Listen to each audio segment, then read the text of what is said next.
And we don't usually talk sevens all that often in this slot, but the Irish men's team have demanded our attention, I think it's fair to say. Olympic qualification secured yesterday in Monaco. They beat France by 28 points to 19 in the final, unbeaten across 6 matches over 2 days. Absolutely extraordinary performance. They were behind against France, and then, well, guess who popped up to change momentum? Loose, Kennedy's onto it, flicks it out to Conroy. Jordan Conroy, the leading try scorer in the tournament. He finds a bit of space. Jordan Conroy. Oh, that's just unbelievable from Jordan Conroy. He is absolute lightning, the Irish flyer. Well, he has been waiting in this game with a coiled spring, and you can see from the size of him, when it fired through, Kennedy tries it out the back again. We saw that last game, and then there is no stopping this man. He looks possessed. Off he goes. Only one outcome for him, and that's to absolutely burn it. Shea is rapid, and he just got rinsed. Who are these commentators? This is how it's done. Jordan Conroy, man of the moment. How you doing? You're very welcome. Not too bad. I'm chilling right now, just recharging the batteries, but yeah, those two commentators, they're a good laugh. Rob Bickman especially. I like it. I like it. They're talking about you rinsing defenders. We don't get that in rugby union enough. So, Jordan Conroy, Olympian. This has a nice ring to it. I like this. Jordan Conroy, Olympian. How's that sinking in?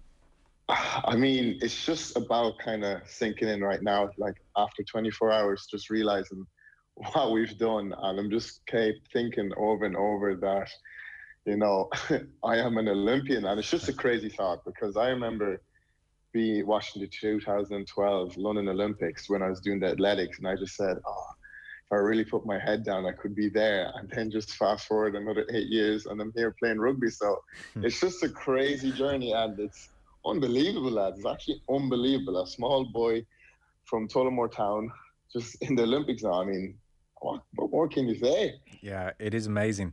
So give us a sense of Olympic qualification, because it's always quite complicated and there's different routes in. Was this like your last chance saloon this weekend to make it in? Had you had other previous chances over the last while, or had the pandemic interrupted it? Give us a sense of trying to make the Olympics this year. So we had, so it was in France, in Tullamore, in 2019, just before COVID hit. That was in July, and that was basically kind of same as Monaco. It was like top team gets the, so it was like the European one. So they get the final spot, and England got that one, but France knocked us out in the semi-final. Okay. So we kind of carrying a chip on our shoulder then. And then the world I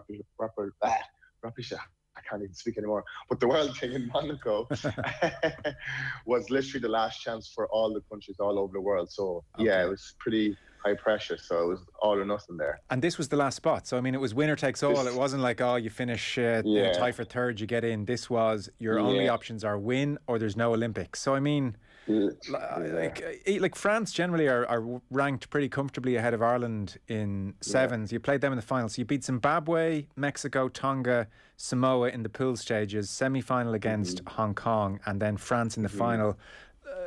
Most neutrals would have been saying France have that in the bag, would they? I don't know, because you know it's been very close games, to be fair, when we played them in the World Series and in the Euros. So it's always like small margins that they've beaten us by, and we literally look back at our games and look at the mistakes we've done. So we're always confident that they were there for the taking. It was just, it all trickled down to how we play and how we perform, and that was always the case. If we didn't perform to our best of our ability or to what we were able to play, France would have the edge. And I think this changed for us. We were so hungry for this last spot that we just came out like dogs and literally just had to blow them off the field. So they were leading at 12-7. Tell us about the game. Was it tit for tat? Were you struggling first half? How did it all unfold?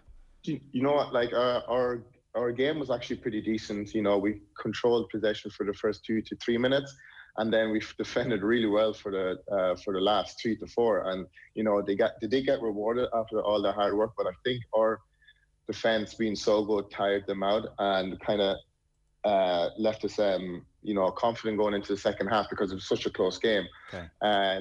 Then going into the second half, I don't know, it was just we all just had an extra gear, and I suppose that's when the magic happened, isn't it? Oh, look, I heard the commentary. Conroy rinsed them. That's all I need to know. Yeah, that's all she wrote, really. And after that, I just knew when I scored a try, we're going to take this, because I was going to make sure that we were winning, and we were going to win too. Yeah. You mentioned your defence there, tiring them out potentially. I'm glad you mentioned that, because I was just looking at the results across the weekend, and it jumped out to me that you're pretty measly in defence, as in Zimbabwe only managed 10 points against you, Mexico didn't even score against Ireland, Samoa scored 7, Hong Kong scored 5, France 19, with one of those scores being a late consolation. So Ireland's defence obviously pretty tight. Yeah, it can be pretty tight, you know. Obviously it's not great on some days, but we really did focus on our defence and hunting up high. So that was one of our main focuses all the way leading up into it, because we knew how France played. We knew how some of the teams like to keep the ball alive, bounce on the inside, and just keep it going. So we had really areas there to work on, and I think we just executed very well. And, you know, the scoreboard does show it, but at the end of the day, we wanted to keep a clean sheet. But, you know, we couldn't do it. So, yeah, just kind of looking back at it, we're really pleased with it.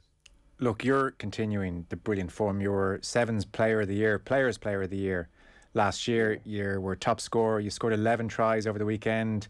Terry Kennedy, ably supporting you, scored 9. So you two have a bit of chemistry out there. Tell us about that.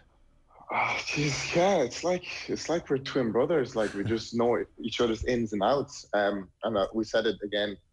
It's due to playing so many years together. You just become as one. And, you know, we say it, if it's not on for me, he'll use his footwork and score, because it's just, you don't know what's going to happen, because Terry has the ability to absolutely rinse as well if it's not me, because, you know, if they're worried about me, they're forgetting about Terry. Sure. And you cannot take your eye off Terry Kennedy, because if you do that a split second, you'll see him going under the post. And it's just the same with me, and that's why I think it works, having us two out there. It's just such a dangerous duo.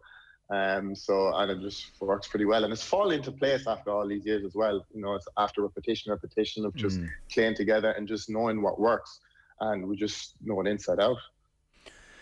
You're, as you said, I mean, you mentioned athletics and being into your athletics, watching the London Games of 2012. I think a fair few people might be semi-familiar with your story. They know you're a late convert to rugby anyway. So, as I understand it, Jordan, you were living in Mannheim, Germany as a child. You moved to Tullamore at the age of 10 with your mother and your sister. I think your mother represented Offaly in Gaelic football as well. So, from Mannheim, Germany to Tullamore, how was that? It was grand. We were moving kind of back to family, and she was kind of moving closer to home, which she wanted to do. But yeah, I don't think I'd be going to the Olympics if I stayed in Germany. So I'm kind of glad to be here in Ireland, and have been raised here. And Tullamore is like where it all started for me, really. Right. Any sporting aspects, but the rugby especially. Right. Like, I've got to give a big shout out to my origin club, like Tullamore Rugby Club. They've looked after me for years, made sure I had everything. And I'd say that club is the reason I pursued to go higher in rugby, you know. And, you know, a lot of the lads that are now retired that looked after me when I was a young 18-year-old, you know, have a lot of love for them and always remember where my roots are. So I've got to, and it's nice to kind of get the support back and seeing everyone just behind you. That makes the qualifying even more special, have all these people back home just rooting for you. And, you know, it's just something really special, and being able to represent Tullamore, you know, in the Olympics as well, not just Ireland, is pretty special, and I love it. Am I right in saying you were 18 years of age when you first played a rugby match for Tullamore? Yeah, all I knew is how to catch a ball and run in a straight line. Okay. Playing again. Was this like kind of run, Forest, run kind of tactics for you, yeah?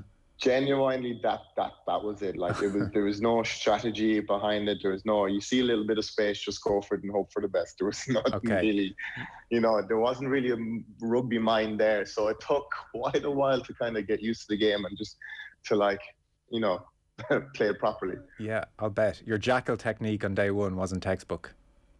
Yeah, exactly. I play to my strengths, you know. There's areas I can probably improve on a lot more. But yeah, you're dead right. Yeah, I just stay on the wing and score them tries.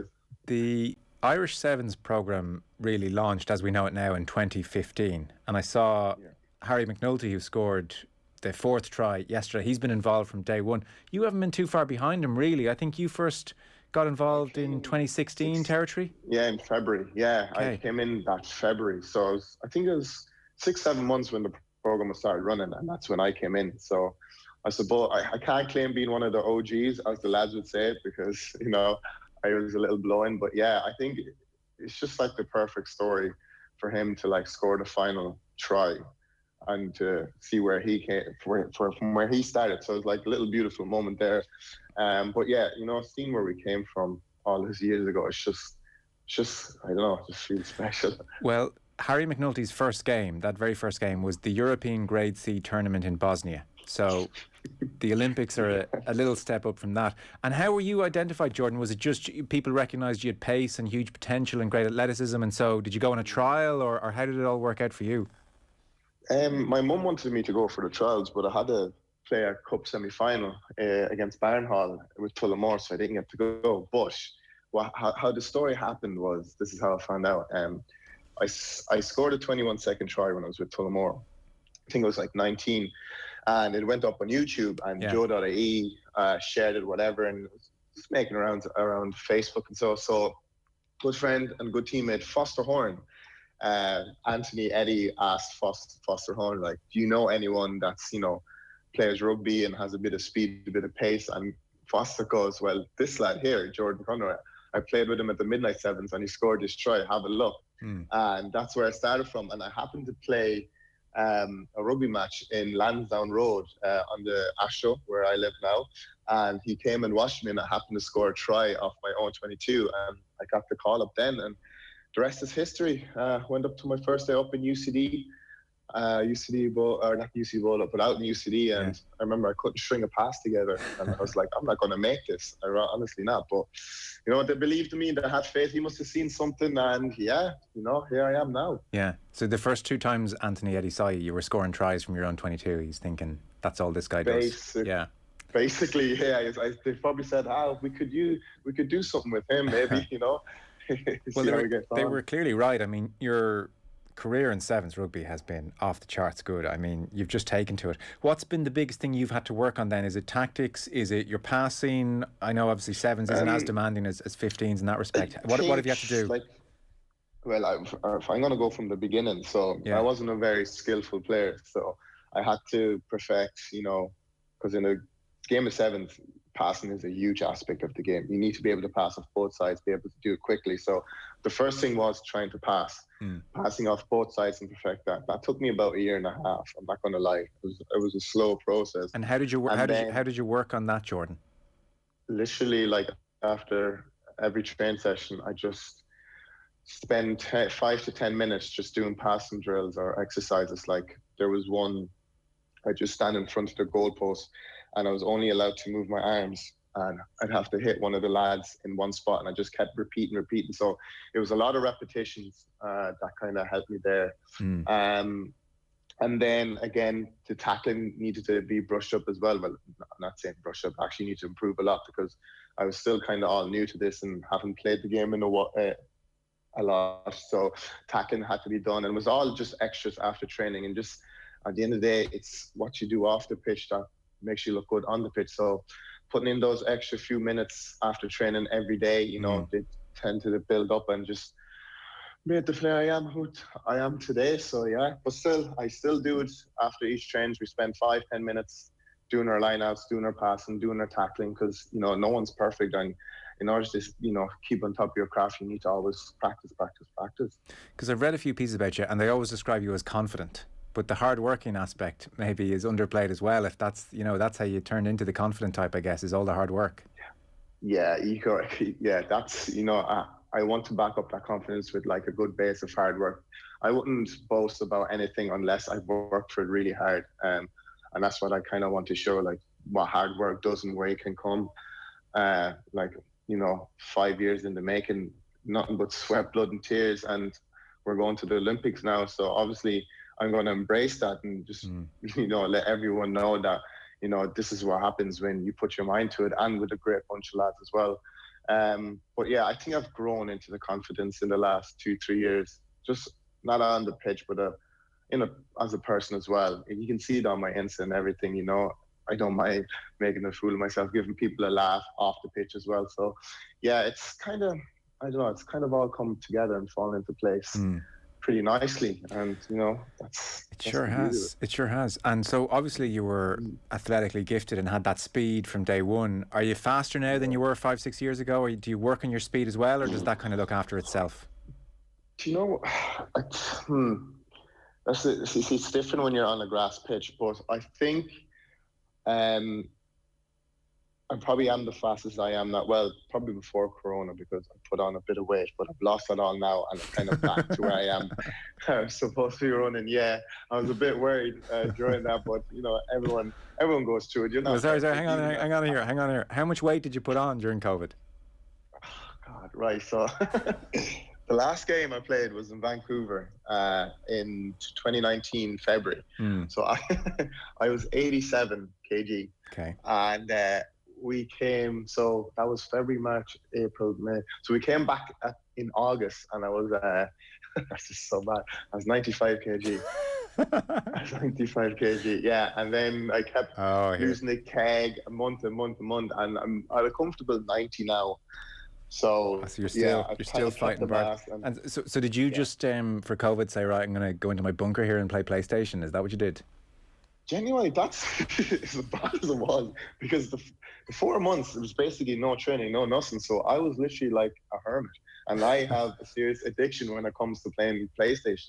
Warzone was my best friend. I'm not even joking. But the thing was, I was doing my runs and home gym so early in the morning that when I was finished by midday, I'd just do nothing. I wouldn't go outside for a walk or anything. I just make my food, bring it up to my room, eat it, and just play PlayStation for 9 hours straight or something. And that was like rinse and repeat every day. And I was shocked. I was shell-shocked. I was like, 95. Surely not Jordan Conroy. Oh, man. But, best 4 months of your life.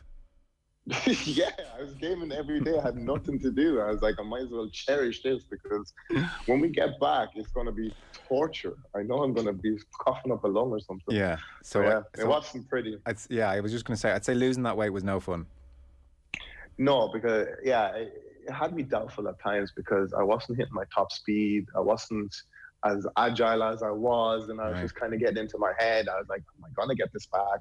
Have I messed it up? But no, my S&C coach and nutritionist were on the ball, and they're like, look, you'll be fine. Yeah. Once you get back training and everything and back to the normal kind of running you do, you'll be fine. And I mean, a year later, it's grand. Huh. So the 7's program generally, you guys are all full-time, I think. I know, like, the money's not going to do you forever, so I think a lot of them are doing careers on the side, or maybe education on the side. Where are you in that space? Are you kind of chilling and enjoying the present? Are you worried about your 30s and beyond? So tell us how the 7's works from that point of view, because it's always talked about as like a young, glamorous game and travel the world and do it for a couple of years kind of thing. Yeah, that's it. Like there's always like a plan B. I have my course so I have 3 years done. If I want, I can do 1 more year, but the way I see it is like, I'm going to enjoy the rugby now, do it as long as I can. I mean, if you look at the likes of Dan Norton, who's like 32, and he's looked after himself all over those years, that kind of the route I kind of want to see, because getting a taste of the Olympics, I really want to stay in the program to try and get to France 2024. So I'll just be 30 years of age. So I'm kind of looking down that route. And when I do finish rugby, I'll have a plan B to fall back on, so I can either finish my final year or just use my 3 years and then just go and work as a social worker. Or you never know. This is the thing. Like, I never thought I'd be going to Olympics playing the 7's. You never know what doors might open at the end of the line, at the end of the tunnel. So, how do you make God laugh? Tell him you have a plan. So I don't really have a certain plan after rugby, but I know I have things, options that are there. Social work, very interesting career, tough career. Yeah. What drew you to that? That's tough work, great work. Yeah. To be honest, it was my career guidance teacher back when I was in Leaving Cert. She just said, you just have a way with people, and you're very good with people. You're very good at working with them and etc. And then she kind of veered me into the youth aspect of it. She thinks I should be working with young teenagers or kids, and so that's what I did on my work placement. I worked in a few programs, like Garda programs, which is very, how do I say, very, very tough and challenging at times. Because being such a young lad, I did get respect, but like working with 16, 17-year-olds and you're only 5 years older than them wasn't really a great scenario to be in. But I think where the rugby came in, it kind of worked out better, because like that kind of a job, you want to be older, kind of say 28, 29, 30 years of age. I just wanted to have a lot more life experience behind me before I go into that work, because some days were pretty tough and were pretty grim, but that's the job, you know. Yes. But something that I will look into if I go into it. But yeah, for now it's just tunnel vision. No, rugby, I hear you. Rugby. I hear you. Yeah. And those days were tough, as in you're seeing kids in very difficult circumstances, and it's really sad and hard to see. Yeah, you know, hearing some of their stories as they open up to me fairly quickly as well, and just hearing stories like that, you're just like, wow, how do you survive? How do you keep going? And that's kind of where I want to be. I just want to be able to guide kids who are having trouble in life like that. But again, I had to do a lot of growing up myself. So I just wasn't ready for that kind of, do you know what I mean? I wasn't ready for that kind of work. But yeah, there's just incidents there, a lot of fights and a lot of racism going on. You're just kind of like, oh, it's a lot to take in. But, you know, I'm well able to handle it now, you know. I've been in that environment, and yeah, it's just something to look at anyway.